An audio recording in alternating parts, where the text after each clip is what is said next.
వేములవాడ శంకరమఠంలో లక్ష మట్టి లింగాలకు పూజా కార్యక్రమాలను ఘనంగా నిర్వహించారు. నూతనంగా నిర్మిస్తున్న అభినవ విద్యాతీర్థ సదనంలో ఈ లింగార్చన కార్యక్రమం జరిగింది. ఈ నేపథ్యంలో పూజా కార్యక్రమాలకు భక్తులు పోటెత్తారు. ఈ సందర్భంగా ప్రత్యేక పూజలు నిర్వహించారు. ఈ కార్యక్రమం నిర్వహించడం సంతోషంగా ఉందని శంకరమఠానికి చెందిన వేద పండితులు తెలిపారు.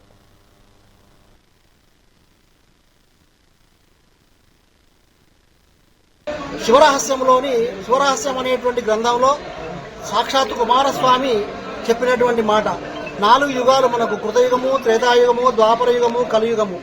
ఈ నాలుగు యుగాలలో మానవుడు, ఈ శరీరాన్ని తీసుకున్నటువంటి మానవుడు లింగాన్ని అర్చిస్తే మోక్షాన్ని ప్రసాదిస్తాను అని చెప్పేసి సాక్షాత్తు పరమేశ్వరుడే చెప్పిండు.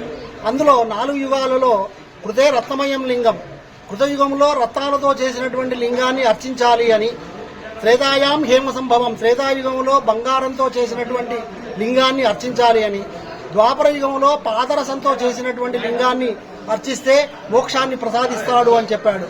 మరి 3 యుగాలలో అవి సాధ్యపడినాయి. కలియుగంలో ఈ 3 వస్తువులు కూడా సాధ్యపడవు, మనకు అన్నీ కూడా చాలా విలువైనటువంటివి. ఆ సందర్భంలో అపార కరుణా దయామయార్థుడైనటువంటి పరమేశ్వరుడు తమ బిడ్డలను ఏ విధంగానైనా కూడా కనీసము ఈశ్వరుని వైపు తన వైపు మలుచుకోవాలనేటువంటి ఉద్దేశంతో, నాయన పార్థివంతో మట్టితో చేసినటువంటి లింగాన్ని పూజిస్తే నీ మోక్షాన్ని ప్రసాదిస్తా అని చెప్పేసి సాక్షాత్తు పరమేశ్వరుడు చెప్పాడు. ఆ శాస్త్ర వచనానుసారంగా వేములవాడలో కొన్ని వందల సంవత్సరాల క్రితం నుంచి ఒక ఆచారం ఉంది, మహాలింగార్చన అనేటువంటి ఒక ఆచారం.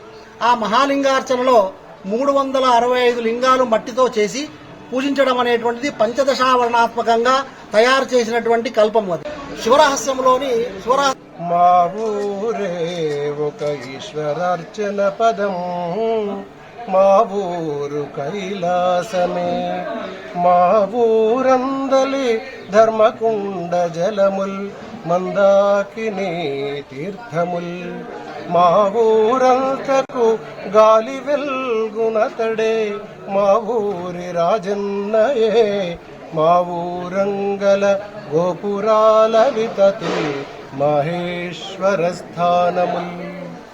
ఇది వేములవాడ వైభవానికి సంబంధించిన అంశం.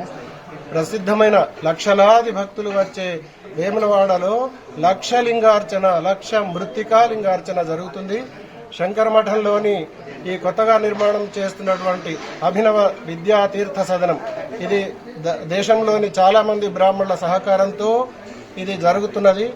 ఈ అద్భుతమైన ఈ నిర్మాణం కింద మొదటిసారిగా ఈ లక్ష మృత్తికాలింగార్చన అంటే మట్టి లింగాలు 1,00,000 వీటికి పూజ చేయడం జరుగుతుంది. పూజ లక్ష్యం ఏంటంటే సమస్త లోక కళ్యాణం, కేవలం ఎవరో ఒక గ్రూపు కాకుండా సమస్త విశ్వ కళ్యాణాన్ని ఆశించి చేస్తున్నటువంటి ఈ కళ్యాణ కార్యక్రమంలో, ఈ మహాలింగార్చనలో అందరూ కూడా ప్రజలు దర్శనం చేసుకుని తరించగలరని ఇక్కడ ఉండే ఈ అందరి బ్రాహ్మణుల ఆశయం.